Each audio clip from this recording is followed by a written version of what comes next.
여러분 반갑습니다. 노동자 방송 김주영입니다. 1년 12달 중 31일까지 있는 달이 몇 번이나 있는 줄 알고 계시나요? 정답은 7번입니다. 이 얼마 전 빼앗긴 5일치 임금을 되찾기 위한 지부의 체불임금 소송이 시작됐습니다. 사측이 임금 체계를 월급제로 전환하면서 이 1년 12달을 30일 기준으로 설계했기 때문에 지부는 총 7일에서 28일까지 있는 2월에 2일을 뺀 5일치 임금이 제대로 지급되지 않는다는 소송을 제기한 것인데요. 사측 스스로 인정했으면 좋겠지만 소송을 통해 지부가 승소한다면 사측은 개인별 체불임금을 지불해야 할 것입니다. 이 소모적인 법정 다툼보다 사측의 통 큰 결단을 기대해 보겠습니다. 그럼 이번 주 노동자 방송 시작하겠습니다. 지난 8월 30일 본관 2층에서 금속산별 노사공동의 준비를 위한 첫 실무협의가 있었습니다. 이날 첫 만남은 18년 단체협약에서 구두 확약한 산별임금 체계 마련을 위한 금속산업노사공동위원회 건의 후속 조치로 마련됐습니다.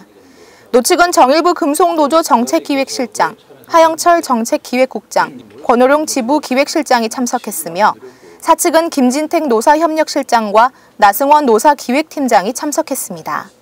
노사는 산별임금 체계와 사회 양극화 해소를 위해 대화를 통한 논의를 이어가겠다는 것에 동의했으며 9월 중 다시 일정을 잡아 만날 것을 약속하고 회의를 마무리했습니다. 지난 8월 30일과 31일 양일간 언양 아젤란 리조트에서 지부 및 위원회 후복 분과위원 수련회가 진행됐습니다. 이날 수련회에 참석한 박두영 부지부장은 이번 수련회를 통해 지부와 각 지역위원회의 후복 담당자들이 서로 업무를 공유하고 다양한 의견을 나눌 수 있는 계기가 되길 바란다고 말했습니다. 이어 지부 김선권 후복실장은 장기 근속자 해외여행 및 조합원 해외연수 운영 현황 등에 대해 보고를 진행했으며 관련 업무에 대해 의견이 있을 경우 언제든 기탄 없이 말해달라며 위원회 담당자들과 질의응답 시간을 가졌습니다. 지난 8월 31일 지부 대회의실에서 백운호 수석 부지부장과 강정구 사회연대 실장, 각 사업부 대의원들이 참석한 가운데 30일-3차 비정규직 분과회의가 열렸습니다. 이날 회의에서는 18년 직접 하도급 도급 단가 관련 내용과 비정규직 지회 교섭 및 일정, 특별 고용 2차 일정과 1차 업체 현황에 대해 강정구 사회연대 실장의 보고가 있었습니다. 이어 참석자들은 원하청 연대회의 수련회 일정과 기타 안건 등에 대해 논의 후 회의를 마쳤습니다. 지난 31일 경주 하나리조트에서 신입사원 노동조합 교육이 있었습니다. 이번 교육은 2018년부터 2020년까지 비정규직 총 3,500명을 추가 특별 고용한다는 17년 단체교섭 합의사항에 의해 진행된 것으로 이번 2차 수 신입사원 300여 명은 4주간 교육 후 9월 17일 현장에 배치될 예정입니다. 이 자리에서 하부영 지부장은 정규직으로 전환된 것을 진심으로 축하한다며 비정규직 노동자들의 상처와 심정을 잘 헤아려 각자의 영역에서 남아있는 비정규직과 함께 연대하길 바란다고 말했습니다. 지부는 노동조합의 미래를 열어갈 신입조합원들의 힘찬 활동을 당부하며 이후에도 비정규직의 정규직화 사업에 최선을 다할 것입니다. 지난 3일 현대차 노사는 의료 장비가 탑재된 찾아가는 행복 건강버스를 울산 북구보건소에 전달했습니다. 이날 전달식에는 김영진 부지부장과 지부 사회연대실, 이동건 북구청장 등 관계자들이 참석했으며 건강버스 제막식을 갖고 내부시설 및 건강관리센터 관람을 진행했습니다. 한편 현대차 노사는 지난해 9월 북구청과 건강버스 지원 MOU를 체결했으며 버스 구입 및 개조, 의료장비 구입 비용 전액을 사회공헌기금으로 기탁했습니다. 지난 3일 문화회관에서 희망 월드컵 행사에 참여하는 몽골 어린이 선수단의 울산 공장 현장 견학이 있었습니다. 이번 행사는 기아대책 부산 울산 지역본부와 함께 진행하는 사회공헌 행사로서 몽골 선수단 20여 명은 3공장과 선적부들을 견학한 후 문화회관에서 현대자동차 홍보 영상을 시청하고 축구와 선물 전달식을 가졌습니다.